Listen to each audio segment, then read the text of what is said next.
നമസ്കാരം. നമ്മുടെ ഗ്രൂപ്പിന്റെ പേര് ക്രിയേറ്റേഴ്സ്.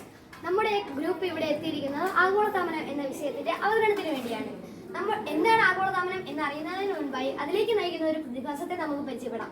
അതാണ് ഹരിതഗൃഹ പ്രഭാവം. ഭൂമിയിൽ പതിക്കുന്ന സൂര്യകിരണങ്ങൾ അന്തരീക്ഷത്തിലേക്ക് ദീർഘതരംഗങ്ങളായി തീരുമ്പോൾ ഈ തരംഗങ്ങളിലെ ചൂട് ആഗിരണം ചെയ്ത് അന്തരീക്ഷത്തിലെ ചില വാതകങ്ങൾ ഭൂമിയിൽ ചൂട് വർദ്ധിപ്പിക്കുന്നതിനാണ് ഹരിതഗൃഹ പ്രഭാവം എന്ന് പറയുന്നത്. ഹരിതഗൃഹ വാതകങ്ങളെ ഞാൻ പരിചയപ്പെടുത്താം. Carbon dioxide, nitrous oxide, നീരാവി, ഓസോൺ, ക്ലോറോ കാർബൺ തുടങ്ങിയവയാണ് ഹരിതഗൃഹ വാതകങ്ങൾ. ആഗോളതാപനത്തിലെ ചില കാരണങ്ങൾ ഈ സ്റ്റിൽ മോഡൽ വഴി നമുക്ക് പരിചയപ്പെടാം.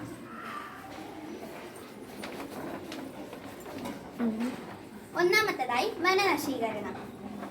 വനങ്ങൾ വെട്ടിമാറ്റുന്നതിലൂടെ അന്തരീക്ഷത്തിലെ കാർബൺ ഡൈ ഓക്സൈഡിന്റെ വർധനവ് കൂടുന്നു. ഇത് ആഗോളതാപനത്തിന് കാരണമാകുന്നു.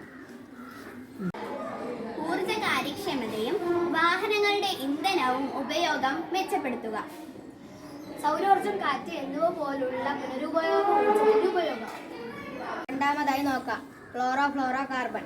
AC, ഫ്രിഡ്ജ് എന്നിവയിലൂടെ പുറന്തള്ളുന്ന ക്ലോറോ കാർബൺ ആഗോളതാപനത്തിന് കാരണമാകുന്നു. വ്യാവസായവൽക്കരണം വഴി വിഷവാതകങ്ങൾ, മലിനജലം എന്നിവയിലൂടെ ആഗോളതാപനത്തിന് കാരണമാകുന്നു. വാഹനങ്ങളുടെ ഉപയോഗം. വാഹനങ്ങളുടെ എണ്ണം കൂടുന്നതിനനുസരിച്ച് അന്തരീക്ഷത്തിൽ carbon dioxide, carbon monoxide എന്നിവയുടെ അളവ് അന്തരീക്ഷത്തിൽ കൂടുന്നു. ആഗോളതാപനത്തിന്റെ പരിഹാര മാർഗങ്ങൾ നമുക്ക് നോക്കാം. കാർബണിന്റെ ഉയർന്ന വില നിശ്ചയിക്കുക. ഊർജ കാര്യക്ഷമതയും വാഹനങ്ങളുടെ ഇന്ധനവും ഉപയോഗം മെച്ചപ്പെടുത്തുക. സൗരോർജം, കാറ്റ് എന്നിവ പോലുള്ള പുനരുപയോഗം.